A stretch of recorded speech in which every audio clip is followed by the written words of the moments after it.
सैयद सुहेल और आप मुंबई से सबसे बड़ी कवरेज देख रहे हैं। मैं इस वक्त कोलाबा में मौजूद हूं।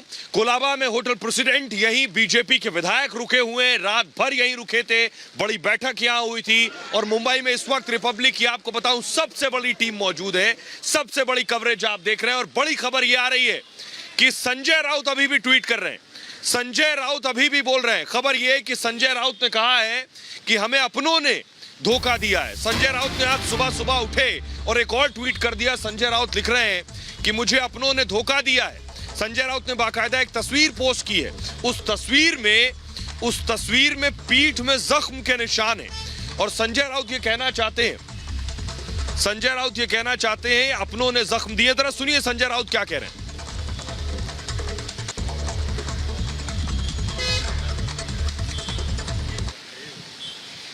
देखिए, मुख्यमंत्री उद्धव ठाकरे जी जो पार्टी के चीफ है शिवसेना के, कल रात को अपने पद से इस्तीफा दिया है।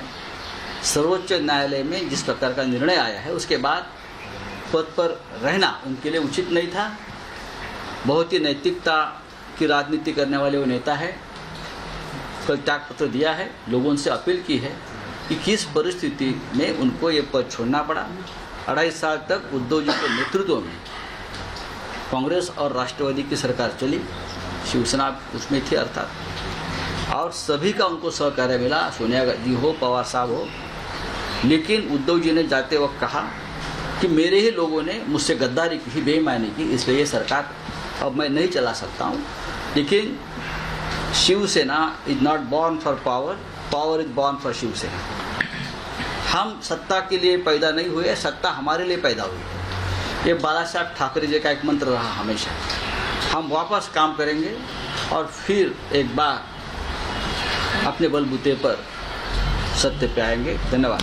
कल ईडी ने आपको समझ किया है। मैं कल जाने की कोशिश कर रहा हूँ। मैं एक लॉ मेकर हूँ, मैं मेंबर ऑफ पार्लियामेंट हूँ। मुझे जिम्मेदारी मालूम है। मुझे मालूम है ये सब कौन कर रहा है, उनके पीछे कौन है और क्यों हो रहा है, ये पूरा देश जानता है।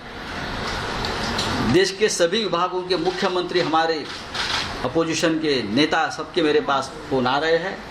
और मैंने सबको कहा, अभी मेरी पवार साहब से भी बात हुई, मैंने उनको भी कहा मैं कल जा रहा हूँ। और पवार साहब ने मुझे कहा संजय तुम अकेले नहीं हो, हम सब आपके साथ हैं, तो मुझे डर नहीं है। मैं मेरी बात रखूँगा। ये राजनीति के स्टेप है मुझे रोकने के लिए, पार्टी को रोकने के लिए, उद्धव जी को रोकने के लिए। लेकिन हमने जिंदगी में कोई गलत काम नाही किया।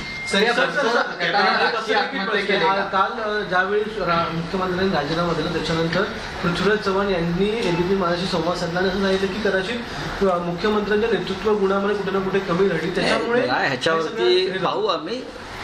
मुख्यमंत्री या काळात नवीन होते, पण त्यांचे नेतृत्व गुण काय आहेत महाराष्ट्राने पाहिलेले आहेत। ज्या प्रकारे काल जनतेच्या मनामध्ये हळहळ व्यक्त झाली, अस्वस्थता आहे या सगळ्या घडामोडींमुळे, त्याच्यामुळे आम्ही पाहतोय की त्यांचं नेतृत्व पुन्हा एकदा नव्या तेजानं उजळून निघालेलं आहे। आम्हाला चिंता नाही, पक्ष जागेवर आहे, पक्ष उभा राहिला आणि पक्ष वाढेल। धन्यवाद।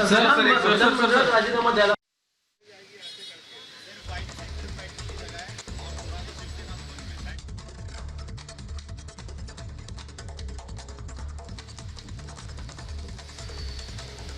तो आप सुन रहे थे संजय राउत को, सुन रहे थे आप। संजय राउत बोल रहे थे कि सत्ता हमारे लिए नहीं बनी, हम सत्ता के लिए, वो ये कहना चाह रहे थे कि जो पावर है उन तक वो खुद आती है। इस बीच एक और बड़ी खबर दर्शकों को बता दें, उसके बाद चलेंगे। गायत्री हमारे साथ, वैभव हमारे साथ मौजूद है। खबर ये है कि एकनाथ शिंदे जो है वो मुंबई वापस आ सकते हैं, लेकिन अकेले वापस आएंगे एकनाथ शिंदे और बीजेपी के नेताओं के साथ बैठक कर सकते हैं। और इस बैठक के बाद, डिस्कशन के बाद खबर यह है कि उसके बाद बाकी के एमएलए वापस आ सकते हैं। इस वक्त की बड़ी ब्रेकिंग न्यूज मैं आपको दे रहा हूं। एकनाथ शिंदे जो इस वक्त गोवा में मौजूद है, बाकी विधायकों के साथ गोवा में है, वो अकेले आ सकते हैं। सृष्टि के पास सीधे चलते हैं, सीधे मुंबई से आपको गोवा लिए चलते हैं। सृष्टि हमारी सहयोगी मौजूद है। सृष्टि, बड़ी खबर मिल रही है इस वक्त, एकनाथ शिंदे वहां मौजूद हैं जहां इस वक्त आप खड़ी हैं। जरा बताइए, खबर यह है कि एकनाथ शिंदे अकेले आ सकते हैं, हो सकता है एमएलए सारे ना आए। सृष्टि। बिल्कुल सोहेल, देखिए जैसा आपने कहा कि हो सकता है सभी एमएलए सभी विधायकों के साथ में एकनाथ शिंदे ना पहुंचे। सुबह से इस बात की संभावना जताई जा रही थी कि एकनाथ शिंदे अकेले ही मुंबई रवाना हो सकते हैं, बीजेपी के बड़े नेताओं के साथ में बैठक कर सकते हैं, आगे की रणनीति को लेकर चर्चा की जा सकती है। और अभी भी इसी बात को लेकर डिस्कशन अंदर लगातार जारी है। सुबह यह खबर आती है कि देवेंद्र फडणवीस के साथ में बातचीत हुई है फोन पर, और उसके बाद में यह बताया जाता है कि हो सकता है एकनाथ शिंदे दोपहर के बाद में यहां से तमाम विधायकों के साथ रवाना हो। लेकिन अब खबर यह मिल रही है कि अंदर जो बैठक चल रही है तमाम विधायकों के साथ में, वो बैठक इसी बात को लेकर चल रही है कि एकनाथ शिंदे अकेले जाएंगे या ये तमाम विधायक उनके साथ जाएंगे। पहले ये जानकारी मिली कि ताज प्रेसिडेंसी में, जहां पर इस वक्त आप मौजूद हैं, वहां ये तमाम विधायकों के साथ में एकनाथ शिंदे, जहां पर तमाम बीजेपी के विधायक इस वक्त इकट्ठा हैं, वहां पर पहुंच सकते हैं। लेकिन चूंकि अब पूरे सरकार गठन की रूपरेखा यहां तैयार करनी है, चाहे वो डिप्टी सीएम की बात करें, मंत्रिमंडल को लेकर बात करें, सीटों के बंटवारे को लेकर बात करें, ये तमाम जो मुद्दे हैं इस पर डिस्कशन होना है और उसके बाद ही एकनाथ शिंदे यहां श्योर होंगे। अभी तक कहा गया कि फोन पर जो बातचीत हुई उसमें श्योरिटी पूरी तरीके से हो चुकी है, बातचीत हो चुकी है। उसी बातचीत को, उसी रणनीति को आगे अपने विधायकों तक एकनाथ शिंदे पहुंचाने वाले हैं। लेकिन अब जानकारी मिल रही है कि बहुत हद तक ये तय हो सकता है कि एकनाथ शिंदे अकेले यहां से रवाना हो। लेकिन कब रवाना होंगे सोहेल? सृष्टि जी, हाँ सृष्टि आपके पास आऊंगा, माफ कीजिएगा आपको रोक रहा हूं। आप जहां खड़ी वहां भी बारिश हो रही है, यहां मुंबई में भी बारिश हो रही है। गायत्री हमारे साथ मौजूद है जो फडणवीस, देवेंद्र फडणवीस के घर के बाहर है। हमारे साथ शिखा मौजूद है जो उद्धव ठाकरे के घर के बाहर मौजूद है। बेशक आज वहां सन्नाटा रहेगा, आज उद्धव ठाकरे इस्तीफा दे चुके हैं। गायत्री आपके पास आऊंगा, जरा बताइए, अब से लगभग 50 मिनट बाद, 55 मिनट बाद एक बड़ी बैठक होने वाली है, बीजेपी की बड़ी बैठक। देवेंद्र फडणवीस के घर ये बड़ी बैठक हो रही है। सृष्टि अपडेट दे रही है कि एकनाथ शिंदे आ रहे हैं। आपको क्या जानकारी मिल रही है फडणवीस के घर से? जी बिल्कुल, देखिए सोहेल, हमें जो जानकारी मिल रही है, एक बार अपने दर्शकों को तस्वीरें जरूर दिखा दें जरा विजय से। मैं कहूंगी यहाँ पर कुछ कार्यकर्ता और नेता पहुंचे हैं, हाथों में बुके लेकर कुछ कार्यकर्ता नेता पहुंचे हैं। हालांकि आपको याद होगा सोहेल, कल कहा गया था देवेंद्र फडणवीस की तरफ से अपने नेताओं कार्यकर्ताओं को कि संयम बरतें, क्योंकि ये बीजेपी मुंबई की तरफ से जो ट्वीट हुआ था, ये कहा गया था कि अभी तो झांकी है, मुंबई महानगर पालिका बाकी, यानी बीएमसी पर नजर बीजेपी की। लेकिन देवेंद्र फडणवीस ने कहा था अभी थोड़ा सा संयम बरतें। लेकिन बावजूद इसके जो कार्यकर्ता नेता, वो अपने नेता को बधाई देने के लिए यहां पहुंच रहे हैं, हाथों में बुके लिए। फिलहाल इंतजार कर रहे हैं कि कब उनको अंदर बुलाने का मौका मिलेगा, उन्हें अंदर बुलाया जाएगा। और रही बात कोर कमेटी की, देखिए आपसे थोड़ी देर बाद कोर कमेटी की बैठक होगी और हमारे जो सोर्सेज हैं वो ये जानकारी दे रहे हैं कि देवेंद्र फडणवीस के हाउस पर ही कोर कमेटी की बैठक होगी, जहां बीजेपी के जो बड़े नेता हैं, चाहे गिरीश महाजन की बात हो, चाहे आशीष शेलार की बात हो, चाहे चंद्रकांत पाटिल की बात हो, ये नेता यहां पर जुटेंगे और यहां पर मंथन होगा, आगे की रणनीति पर विचार होगा।